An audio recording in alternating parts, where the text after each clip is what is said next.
Welcome back to the BCC Recap. I'm here not with Andrew today. We had a calendar conflict, so he's not here this week, but we still have our speaker from this past Sunday. This is Laura Humphreys. This is Laura Humphreys. The Support and Recovery Ministry Director. That's right. Here I am in the flesh over your radio airways. Here I am in the ears. In the ears. That's uncomfortable. So you're our Support and Recovery Ministry Director.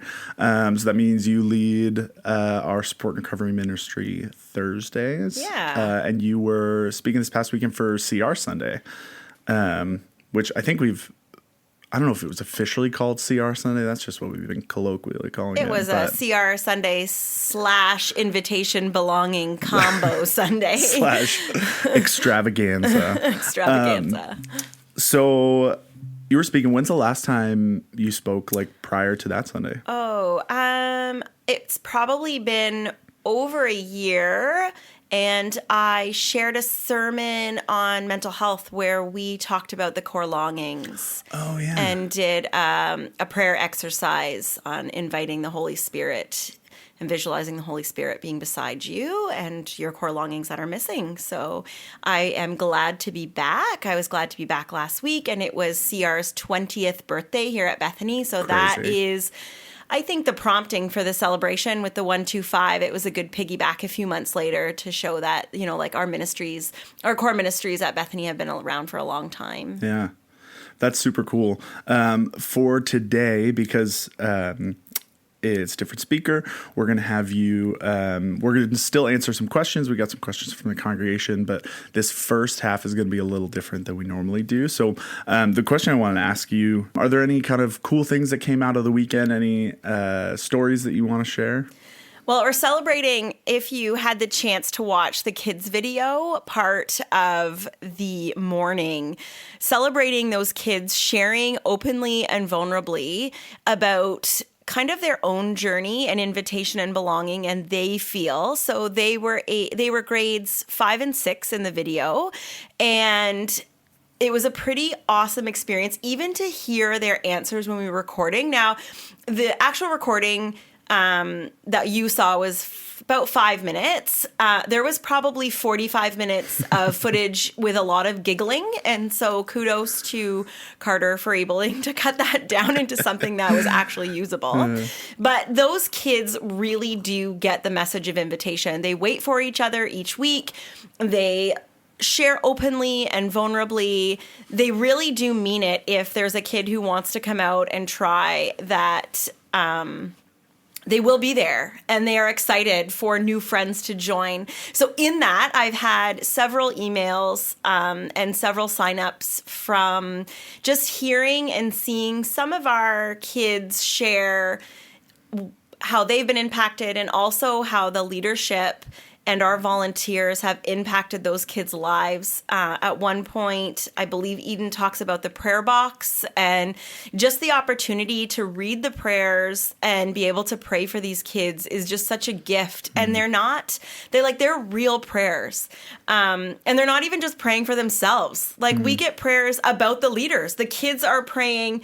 Right now, one of our leaders has a bad foot, and there's a prayer in there, totally unprompted, about praying for her physical illness, like her foot, and just the coolness of these kids really understanding kind of the assignment of being there and sharing and growing. And so the hope of a ministry like Celebration Place and Junior Landing, and even the Landing, is that we can teach these kids the skills they need so they won't need CR in the future. It is a ministry that hopes to put Celebrate Recovery for adults out of business. And so what an awesome thing for them to get to share on Sunday. And then my team, adult team, just knocked it out of the park. To get up there and share their own struggles, in front of hundreds of people, and even introduce themselves vulnerably, was just so impactful. And I'm just oozing with pride. Yeah. I appreciate the work that you've done in helping to launch Celebration Place and some of these other things, to give the opportunity for this to be an everybody thing, right? That like, I think what I left with more than anything leaving the weekend was just that like the work of trying to make CR be something we're about and something that's just like normal for us and is like a normal part of our community and isn't stigmatized or anything like that, like is happening, I think. And I think you see it in Eden saying, just come, right? For sure. And like these kids having just this like very normal, like, oh yeah, on Thursday nights, like, oh, we get to talk about our feelings and right? And I think there's something so beautiful in that. Absolutely. There's one part in the video where Kenna, who is my daughter, she shares, it's not something, but it's everything. And I think to listen to her without a context, you're like, oh, she's kind of rambling. But it wasn't a ramble to her because it is everything. It is everything to her. It encompasses friendship. It encompasses belonging. It encompasses fun. It encompasses crafts, support, leadership, learning about Jesus. These kids are told from the minute they walk in the door that God loves them. We have serenity in the Holy Spirit and that we can do anything in his love. And so for her, it is everything. And so witnessing your kid share that amongst her peers and her friends, it's just I'm pretty awestruck by the ability of these kids. Yeah. And I think too, like knowing about Kenna and just the journey that you guys have been on this year, like, that junior landing played a huge role in where she is right now, right? You kind of talked about ending the stigma around, coming to a ministry that really is going to take a deep dive into your mental health and your emotional and spiritual health and the vulnerability that is needed for that. So before I shared, I asked her permission. I said, Mom would like to share a little bit about your journey. Obviously, I'm not going to share the nitty-gritty details, but I'd like to use your name and I'd like to share a little bit kind of about your struggles. And she's like, yeah, of course. It wasn't even a thought to her to say, I don't want people to hear that. I don't want people to know, because she knows that her story is going to impact other kids to come. And we're already seeing that. And so for her to not feel stigmatized or for her to not feel shameful and guilt around, like Mom would like to say that you come to this. Mom would like to say that, like you've had strides with this.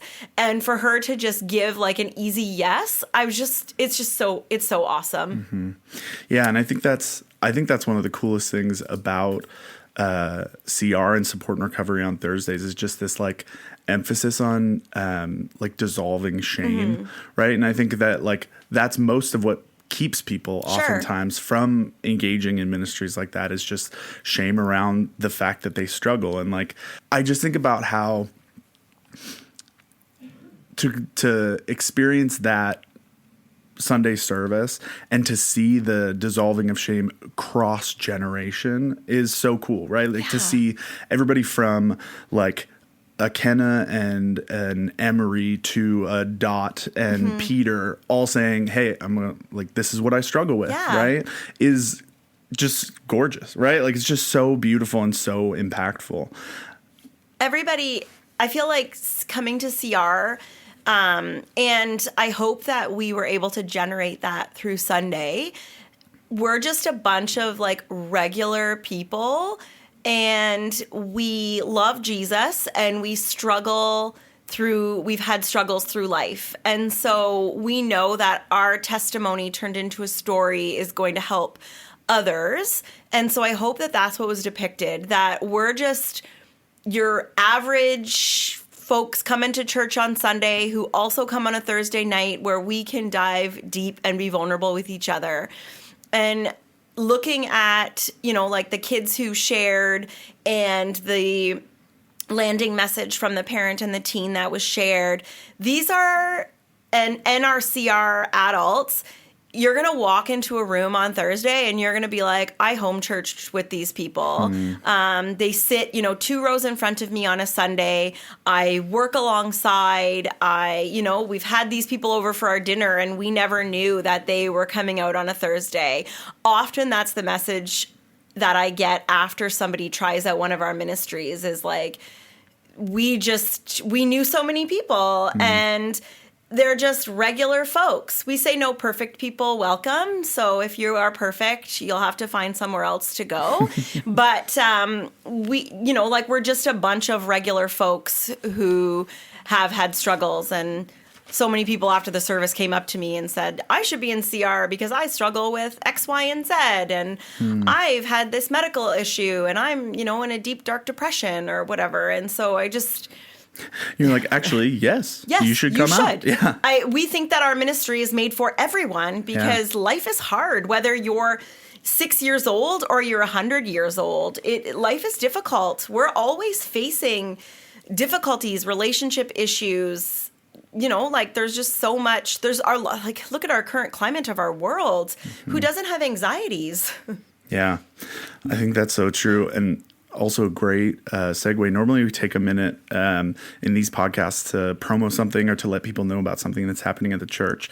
I think this is a great time, given all of our conversations, to talk a bit about and to give an invite to people coming to CR on Thursdays. Yeah. Come on out, 6:30. So the adults come through the sanctuary doors just like you were coming in on a Sunday. You will be warmly greeted. We have the tea is always on. You just kind of go through the doors and you can make your way into the sanctuary. We give you a few pieces of paper that you follow along for the service. Then, as we shared on Sunday, you join a newcomers group. So really in the newcomers group, you're going to meet with some of our leaders. You're going to just listen for week 1. And then week 2, you will join a small group where, again, nobody's asking you to talk. You can just go and listen and take it all in and share as much or as little as you feel comfortable. And really, I say come out for 3 weeks. To know if CR is a good fit in your life, whether you're a kid or an adult, give it a try for 3 weeks. And then if you have a little person or a teen in your life, or a tween, you can register on our website. Lots of people like to reach out to me first to know kind of what's the next step. So you're welcome to do that if you're still anxious and curious, and I'll get back to you. I love that. Yeah. Check it out. Our kids run until May, so there's still, a few months left to get your kids in there. They've got some really fun things happening. We're having a birthday party at some point because at Celebration Place, we feel like all kids should be invited to a birthday party. And so we're throwing an epic birthday party. It's amazing. Yeah. Not all our kids get to be invited to birthday parties, school friends and whatnot. So we're going to throw an epic birthday party. So if you want your kid to be a part of that, sign them up. Unreal. Definitely check out CR on Thursday night, Support and Recovery. You can go to bethanycc.ca/support to get more details about each of those ministries. And like Laura said, to reach out to her to get more information if you have questions or, just want to know more specifics. And you can also find that link in the description of this podcast. So make sure to check it out. So we have some questions today. Sure. This is, it's funny. Normally when we do this, like the past time that we've had guests, we have like Andrew's normally here. So whoever our guest is doesn't have to be in the hot seat, except for this week. Love it. But we'll tackle these together. The first one I did preview for Laura, and I said like, oh yeah, this like normally they're like thought-provoking, and there are a couple different ways to go, but like they're not super like difficult or anything. He read me a 6-part question. I read her the first question. She says, "What about that is easy?" So this is great question, though. Great question. This is a great question that was sent in that who knows, maybe we'll spend the next hour and a half unpacking it together. And then Mills will come in and he'll say no. We'll have to release like a whole other podcast of him correcting. That's right. This podcast. Sure, absolutely. When have we been hospitable enough? Do we put our security, our lives, or our comfort at risk? What are some wise lines to draw? Do we sell our safe, secure home for raising our kids in a needy downtown community where our hospitality is needed more? I suppose the answer is whenever God leads you, but I want to be motivated by love and not guilt, and still feel like I deserve the words, "Well done, good and faithful servant." The biggest part of that question has to do, I think, with boundaries, right? Like when there's so much need in the world and when there's so much need in our personal lives and the people that we're personally connected with, how do we make sure that we have boundaries to keep ourselves safe and healthy? How do we make sure that we're not overextended, and kind of, like where do we faithfully draw the lines when it comes to helping and being hospitable to others? I think that's a great question, because I think that it depends on the context, right? Like, when have we been hospitable enough? But I feel like if we keep in the realm of our Celebrate Recovery, Support and Recovery, Pastoral Care Ministries even, I do think that Bethany is a really good depiction of the church being used as a hospital. And we're looking at maybe not physical ailments, but we are looking at mental health and emotional struggles. And so we are really welcoming the weary, welcoming the weak, and we really are sitting at tables and making tables longer, just as Jesus would have done for the sinners and for people who are struggling, people who aren't going with the grain of society, and giving a space for people to feel heard, giving a space for people to feel God's love. Because at the end of the day, we do believe that everybody deserves that love, no matter what your life circumstance. And so Bethany creating this environment, and I mean, we've been doing this now for 20 years. 20 years through all the struggles and the strife and the wins at Bethany, this ministry has never wavered. Bethany has always been strong in their belief of saying, no, we have a place for people who are hurting. And we have this beautiful gift that happens on Thursdays. It happened on Fridays for years and years. And it happens throughout the week in our Stephen ministry. It happens at our home churches where people are opening doors of their homes to welcome. And so looking at that, to me, is the gift of hospitality. Yeah. One of the things that comes to mind for me is that there's a difference between the care that we give and the posture of hospitality that we have. So I think that when we talk about boundaries and keeping ourselves safe in our personal lives, when it comes to like, where do you draw the lines of helping and of hospitality, that having a posture of hospitality, like we had talked about this last week with Suzanne, of like living in a way that looks for opportunities for hospitality, is different to me than selling your house and moving because you think you should live right. That I think, like, when it comes down to it, that being led by the Spirit as we kind of take on a posture of hospitality in our everyday lives, and just being attentive to the leading of the Spirit in that, and being attentive. You had mentioned when we were talking about this a little bit earlier, just about the concept of like an air mask. Yeah. So I have worked in downtown ministry. I worked in downtown ministry for almost a decade. I spent the majority of my time with the unhoused. I had formed very good relationships with the street workers of downtown and the people who literally have been cast aside.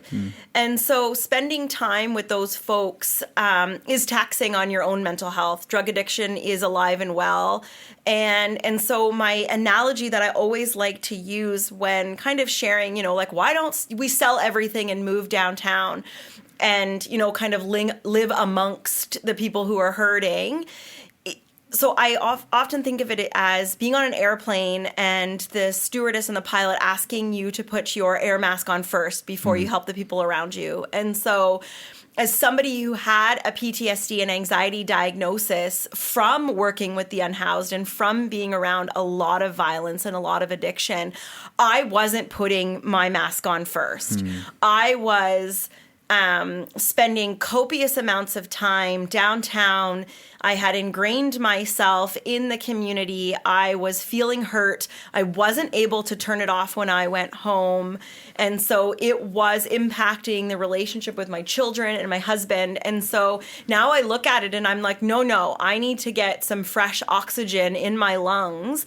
And by that, I mean boundaries before I can minister to the weak. And I'm like, even coming on a Thursday and working throughout the week with people who are hurting and hearing really taxing, difficult life struggles, I really do have to take the time to put my air mask on, to take a few deep breaths. And what that looks like for me is, having a refuge at home where I can go home and I can close the door and I can breathe deep. Yeah.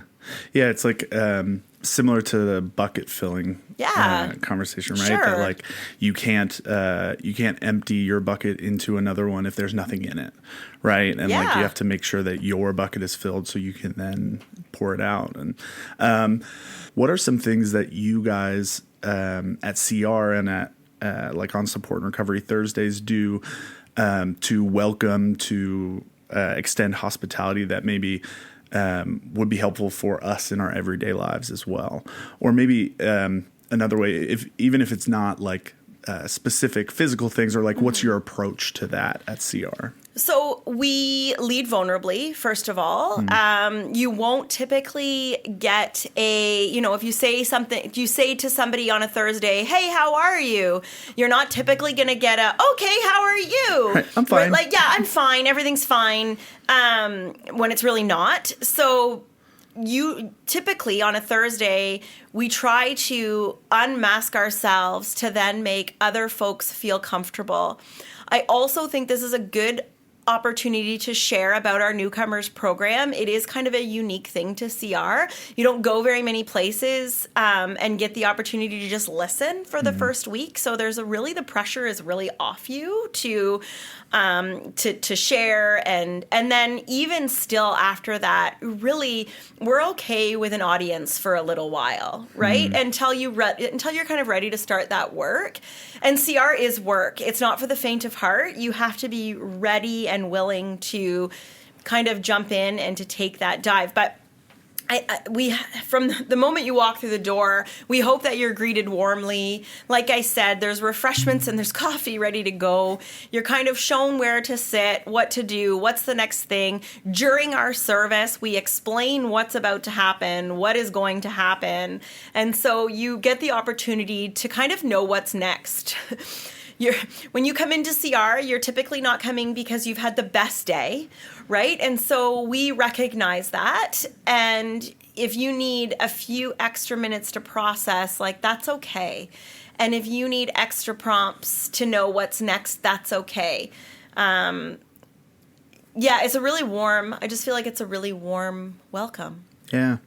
I think there's such really great things in there that are super applicable, right? Like I think about my own life and in the ways that I want to care for and extend hospitality to people around me, right? Like things like leading with vulnerability and not having expectations. And I think even like you mentioned, like you're okay with an audience, right? Like of them just looking and just listening and getting comfortable for a while. And I think Andrew has mentioned that before, even about how we journey with others in our lives, that like sometimes committing to the long haul looks like somebody just being there for a while, right? And like letting them set the pace for when they want to talk about things or that sort of thing. And next question that we got was, many people feel anxious or worried about joining a new community.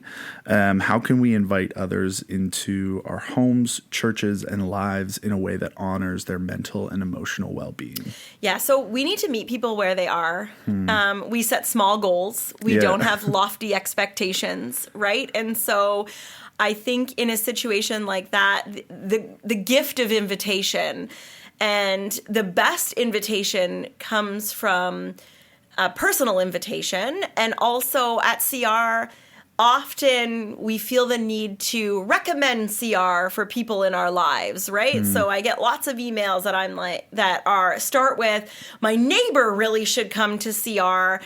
And, I'll drop them off, or can I walk them through the door? And my response to that is, I think you should stay. If we truly believe that life is hard, you probably could also learn. And so for parents, too, that are bringing their kids to Celebration Place, like the invitation to stay.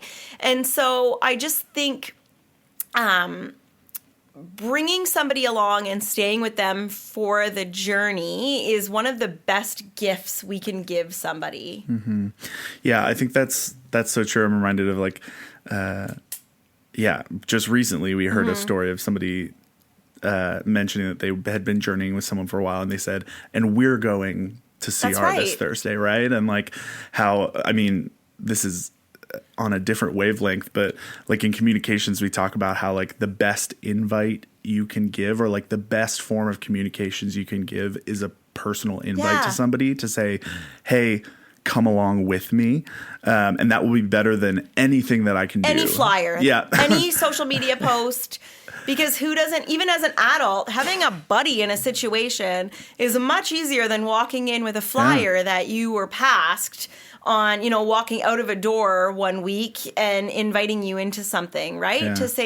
To say to somebody, hey, I'm going, or I'm going to go, would you come along? Yeah. And I think too, remembering that, like, not to say you are the solution, right? But the solution for that person, or the care for that person, first line is not CR, right? No. The first line care is that person. Absolutely. Right. And so there's one thing to point somebody somewhere, but actually, like, even before you invite, or even before you do that, like, you are the first line care for that person. And there's so much that you can do to help before they ever step foot through the Bethany doors with you. Yeah, no doubt. Yeah. I think it's just so important that, what you said. That was good. That was good. That's good. We don't need mills. We got Leave this. that in. Just kidding. I'm going to leave Love it. my job. I want to circle back to a little bit, because we talked about, I think one of the first things, like about the mask and stuff, and CR has some really good material on, we call it Christian codependency, and the codependency in Christian living, and like what's the difference between being a codependent, which we know is kind of living your life for somebody else, and also being a good Christian. And we even have things at CR called characteristic sheets. And so they're kind of like struggles written out. And when you read them, you're like, wow, this really hits home. And so there is one on the surface, codependency sounds like Christian teachings. And codependency, the martyr, the Christianity honors its martyrs. And so how do we break that down? And we actually talk about that stuff at CR. So how do we put our own air mask on, and how do we create healthy boundaries by still living a Christian, Jesus-led life? And so if that is a struggle of yours, that you feel like you are living for other people, here's another CR plug, that if you feel like you're selling your home and all your possessions to go live downtown, but that actually isn't what you feel like you're called to do, and it's exhausting for you, maybe you are actually living a codependent life and not a Christian life. I think about, like, specifically on the like self-denial, self-sacrifice piece. I never would have thought of it in those terms or those language, but I think like Christian codependency is such a spot on way to put it. We talk about like what the motivation is, right? And so if the motivation is guilt and fear, we know that's not from our loving God, right? And so where is the motivation? And is your decision an active choice, right? So I'm not saying you shouldn't sell all your belongings and live downtown amongst the hurting, or whatever that may look like in your life. I'm just saying, is it an active choice, or are you doing it because you feel guilty? Yeah. Speaking of, like, on the topic of taking care of ourselves and of having good boundaries with that sort of stuff, one of the questions that came in was, in a culture that often glorifies busyness, how can we reclaim the spiritual practice of rest? Yeah, I mean, so I am an extrovert. So I can only speak for the Enneagram 3 extroverts in the room. Yeah, this question hit the wrong podcast. So I am motivated by hospitality and having people in my home, and having friends and family and inviting people in, that's something that brings me joy. I live with an introvert who needs a break and a rest, and that is how they find Sabbath and rest. And We should have just started hanging out more. This is like a story of my life. Yeah, so I think it depends again where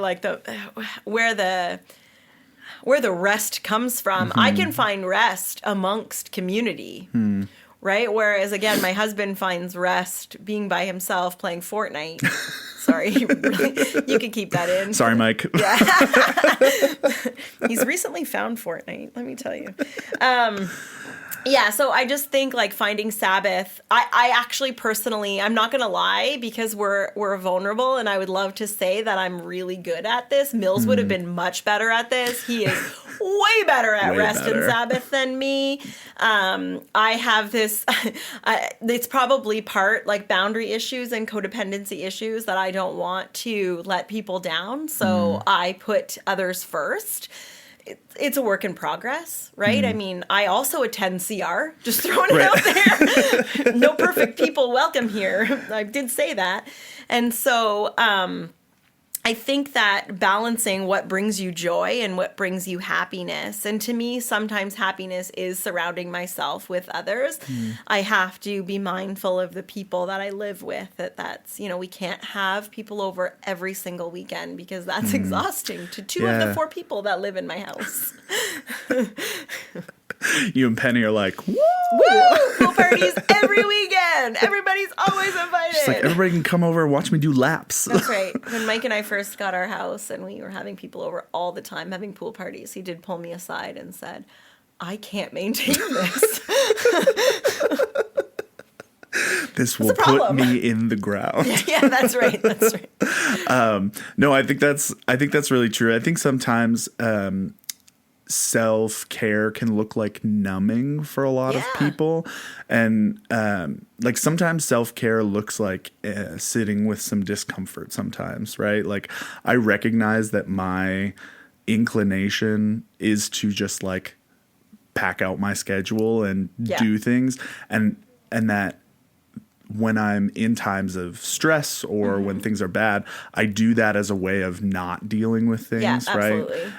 So sometimes self-care as a practice for me looks like forcibly slowing down and recentering, even though like the first like hour of me having a night alone where I'm just like doing nothing and just like, or doing things that I like is a little uncomfortable for me because I'm like, I should be out. I should be doing things like. Well, part of who I am as a person is that I get a lot of joy from wandering.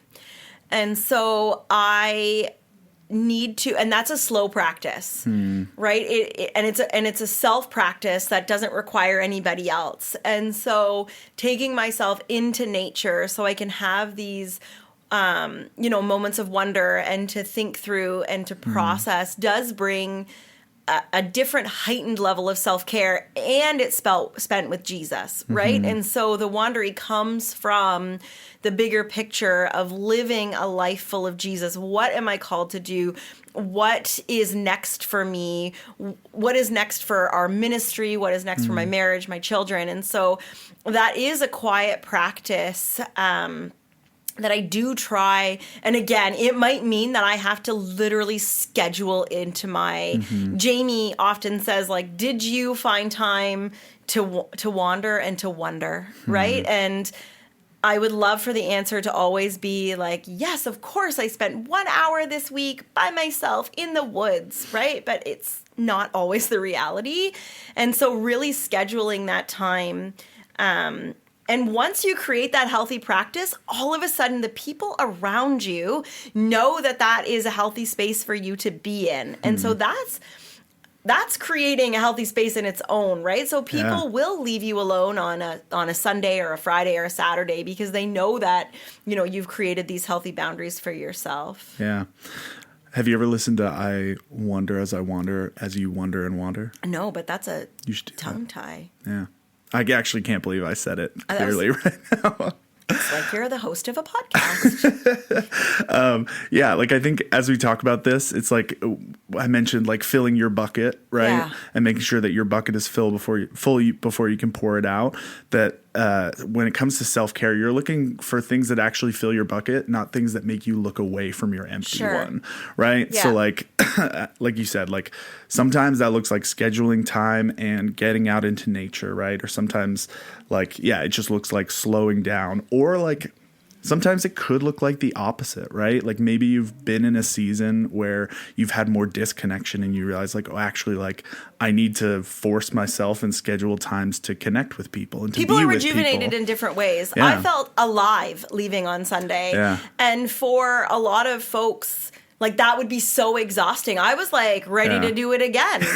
You're like, Sermon 3, let's go. Sermon 3, let's go. Bring in the folks. No. So I just, like it does look very different I did crash. I did crash later that day. But it definitely looks different for different folks. Yeah. All right. We made it. Powering through. I know.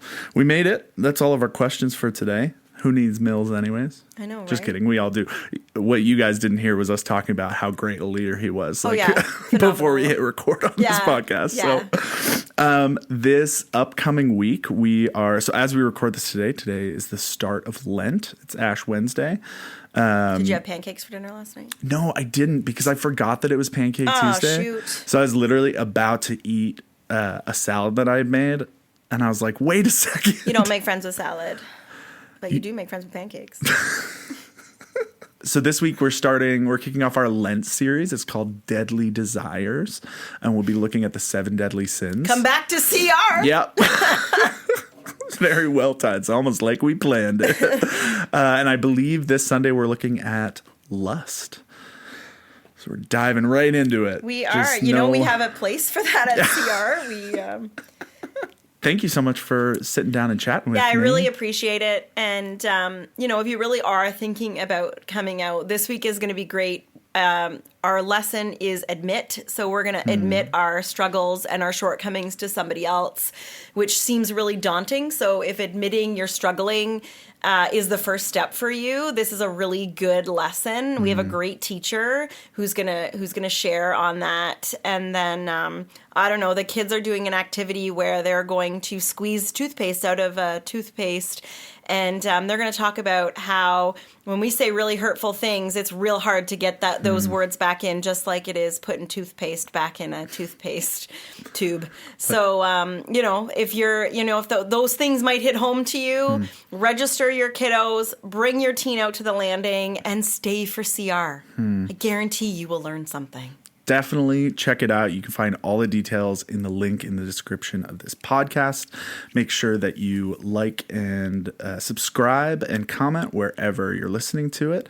Thanks again to Laura, and thanks for all the work that your ministry is doing. This past Sunday was super exciting and really, I think, energizing for a lot of people. And the work that you and your volunteers are doing is pretty amazing. So check out CR, and we will see you on Sunday and back here next week. Great. Thanks.